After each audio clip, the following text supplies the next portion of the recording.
आज खग्रास चंद्रग्रहण आहे आणि ग्रहणाचं हे सत्य असत्य उलगडण्यासाठी आपल्याबरोबर आपले दोन पाहुणे सुद्धा आहेत। पुण्याहून उपस्थित आहेत अनिसच्या कार्याध्यक्ष नंदिनी जाधव आणि नाशिकहून आहेत नाशिकच्या काळाराम मंदिराचे ट्रस्टी महंत सुधीर दास। मी दोघांकडूनही खरं तर या ग्रहणाचं जे सत्य असत्य आहे ते जाणून घेणार आहे। सगळ्यात आधी मला जायचं आहे महंत सुधीर दास यांच्याकडे। सगळ्यात महत्त्वाचा प्रश्न हाच आहे की ग्रहण काळ म्हटलं की गरोदर स्त्रिया, लहान मुलं आणि वृद्ध वगळता इतरांनी जेवायचं नाही असं सांगतात, हे कितपत योग्य आहे?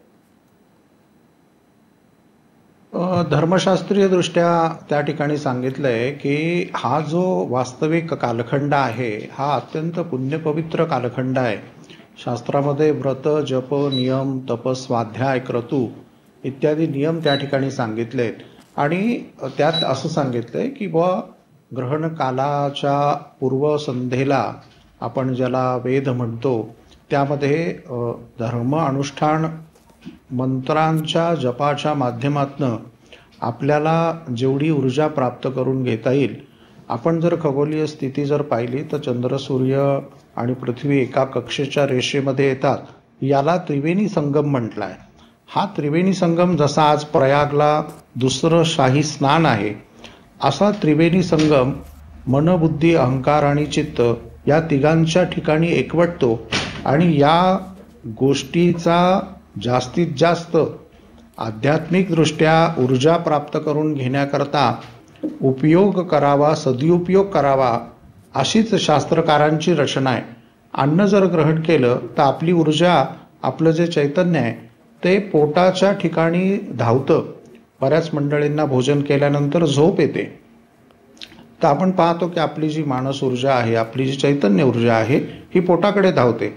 तर त्यामुळे त्यांनी असं सांगितलं की तुम्हाला जर या विशेष परिस्थितीचा आध्यात्मिकदृष्ट्या उपयोग करून घ्यायचा असेल तर तुम्ही भोजन टाळावं किंवा ज्या अन्नावरून ग्रहण गेलं आहे, म्हणजे ग्रहणाच्या पूर्वी शिजवलेलं जे अन्न आहे ते आपण ग्रहण करू नये, असा त्याचा सामान्य नियम दिलाय। तर मला असं वाटतं की आपण या गोष्टीकडे शास्त्रीय दृष्ट्या त्याची परिणाम ही काय घडतात, म्हणजे अंतरिक्षामध्ये पृथ्वीवरती या ग्रहणाचे वातावरणाचे जे परिणाम आहे ते परिणाम अन्नावर घडतात का, ते आपल्या देहावर घडतात का, त्या आपल्या चैतन्य शक्तीवरती घडतात का, आपल्या मनोविचारामध्ये याचा काय परिणाम घडतो यावरती शास्त्रकारांनी कुठे निश्चितपणे आयुष्यावर नेमका या ग्रहणाचा काय परिणाम होतो हे सुद्धा मला तुमच्याकडून जाणून घ्यायचंय। पण सगळ्यात आधी मला पुण्याला जायचंय। अनिसच्या कार्याध्यक्ष नंदिनी जाधव सुद्धा आपल्या सोबत आहेत। नंदिनी मॅम, तुम्ही आता ऐकलं की महंत सुधीर दास यांनी सांगितले ते म्हणजे आध्यात्मिक दृष्ट्या उपयोग होण्यासाठी आणि ऊर्जा मिळवण्यासाठी या ग्रहण काळात खाऊ नये असं त्या म्हणतायत। फक्त गरोदर महिला असतील किंवा जे आबालवृद्ध असतील त्यांना वगळता इतरांनी या ग्रहण काळात जेवायचं नाही असं खरं तर समोर येताना पाहायला मिळतंय। तुमचं नेमकं काय मत आहे?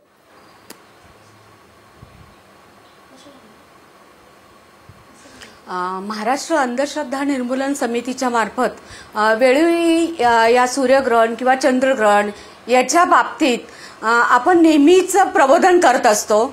जेव्हा सूर्यग्रहण येतं, चंद्रग्रहण येतं, तेव्हा खरं म्हणजे बऱ्याचशा अंधश्रद्धा पसरवल्या जातात आणि हे अंधश्रद्धा पसरवून लोक स्वतःची पोटं भरण्याचे, आपले व्यवसाय चालवण्याचंच काम जास्त प्रमाणात करत असतात।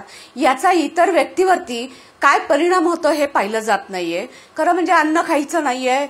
खरं म्हणजे मी इथं स्वतः एक उदाहरण आहे। माझी मुलीच्या वेळेला मी जेव्हा गरोदर होते त्यावेळेला मी हे ग्रहणं कुठली पाळली नाहीयेत, मी स्वतः उघड्या डोळ्यांनी पाहिलेले आहेत, पण माझ्या मुलीवरती किंवा माझ्यावरती कुठलाही त्याचा वाईट परिणाम झालेला नाहीये।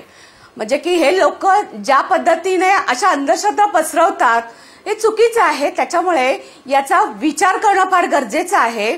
वातावरणामध्ये बदल घडत असतील, आपण पाणी भरलेलं असतं ते पाणी टाकून देतो, खरं म्हणजे आपल्याकडे दुष्काळ आहे, घरात भरलेलं पाणी आपण फेकून देतो, अन्न फेकून देतो।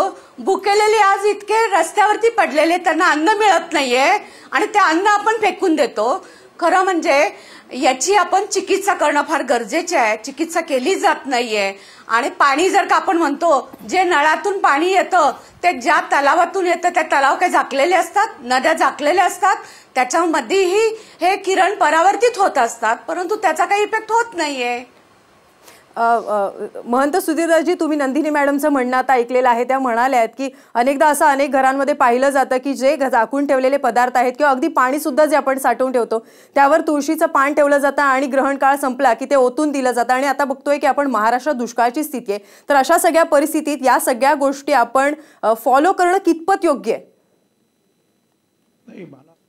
की त्याची जी बायोकेमिकल रिॲक्शन, जो बायोकेमिकल जो फॉर्म आहे तो चेंज होतो किंवा नाही यावरती शास्त्रज्ञांचं दुमत आहे. आणि मला असं वाटतं की आपण ह्या बायोकेमिकल रिॲक्शन्स चेंज होतात का, त्या प्रक्रियेमध्ये काय चेंज होते यावरती निश्चित स्वरूपाचं अध्ययन सुरू आहे. माझे काही मंडळी देखील त्या पद्धतीने आपण पाहतो की पौर्णिमेच्या आसपास आपण जी ग्रहणाची स्थिती आहे किंवा असो अगर नसो तर समुद्राच्या पाण्यावरती भरती आणि ओहोटीचा परिणाम होतो. तर जसा चैतन्यसृष्टीमध्ये परिणाम बदल हा संभवतो तसा आपल्या देहावरती देखील संभवतो. आणि त्याची एक्सपेरिमेंट पूर्वमंडळींनी, पूर्वश्रुतींनी, ऋषींनी ही ध्यानाच्या माध्यमातून काढली. ती एक्सपेरिमेंट आज आपण काढत नाही आहे. त्याचे बायोकेमिकल्स काय चेंज होतात यावरती अभ्यास करून त्या कालखंडात का खाऊ नये यावरती शास्त्र येईल ना पुढे थोड्या दिवसामध्ये. तर मी प्रत्येक गोष्ट अंधश्रद्धा आणि श्रद्धा किंवा या दृष्टीने कुठला व्यापार मांडणं आणि धंदा करणं असला काही आमचा उद्योग नाही. आम्ही तिथे सांगतोय की तिथे शास्त्र एवढंच सांगतंय की जी साऊंड थेरपी आहे, जी मंत्र ध्वनी प्रक्रिया आहे, त्या ध्वनी प्रक्रियेने या सगळ्या गोष्टीचं ऐक्य साधून आपल्याला अधिक ज्ञानवान होणं, अधिक त्या पुण्यकाळाचा उपयोग करून घेणं अशा पद्धतीचा निर्देश दिला आहे. त्यामध्ये जे काही व्रत जप नियमाचे अध्ययन आहे, जसं अन्नग्रहण केलं तर झोप येईल ना, म्हणून त्यांनी सांगितलं की या पर्वकालात तुम्ही अन्नग्रहण करू नका, हा त्यामागचा उद्देश आहे. अलग लक्षात त्यामध्ये कुठली आली अंधश्रद्धा? आणखीन एक महत्वाचं म्हणजे स्वतः नंदिनी मॅडमनी त्यांचंच खरं तर उदाहरण सांगितलेलं आहे. आणि असं अनेकदा आम्ही ऐकलेलं आहे की गरोदर ज्या स्त्रिया असतात त्यांनी ग्रहण काळात काही वस्तू कापणं, चिरणं अशी कामं करायची नसतात, अन्यथा जे अपत्य जन्माला येणार आहे त्याचा ओठ किंवा कान सुद्धा कापलेल्या अवस्थेत आपल्याला पाहायला मिळू शकतो. हे कितपत योग्य आहे? हे खरंच आम्ही मानायचं का? अशा जर काही गोष्टी ज्याला भाकड कथा पण म्हणू, असा हा शास्त्राच्या दृष्टीने काही भाकड कथा पण त्यात घुसलेल्या असतात ना. म्हणजे शास्त्र हे काही परिमाणित आज जर आपण पाहिलं म्हटलं तर काही कथा कुठून त्याच्यात शिरल्यात. म्हणजे मी सुद्धा काही वेळेला काही गोष्टी वाचतो आणि पाहतो तर मला देखील आश्चर्य वाटायला लागतं की अशा पद्धतीचे संदर्भ कुठून त्यामध्ये आलेत की ज्याला शास्त्रीय धर्म आणि शास्त्र असे दोन शब्द एकत्र आले, धर्मशास्त्र असं संबोधले. धर्मात या गोष्टीचा कुठे उल्लेखच आलेला नाहीये. तर तो प्रचलित जी कथा आहे, प्रचलित ज्या पद्धतीचं एक रूढी ज्याला म्हणू, त्या रूढी परंपरेत आलेला हा विषय, तो काही धर्मशास्त्रीय परिमाणित मान्यता असलेला विषय होऊ खरं आहे की शकत खोटं एवढं फक्त आम्हाला सांगा. नाही, हे सुरीने कापणं वगैरे अशा जर गोष्टी असतील तर त्या खोट्याच आहेत ना, प्रश्नच नाही. बरोबर. मला पुन्हा एकदा आता पुण्याला जायचंय. नंदिनी मॅम, आपण खरं तर अनिसाच्या माध्यमातून अनेक ठिकाणी जात असता, जनप्रबोधन करत असता, सामाजिक प्रबोधनाच्या माध्यमातून तुम्हाला प्रवास सुद्धा खरं तर करावा लागत असेल. ग्रहण काळात प्रवास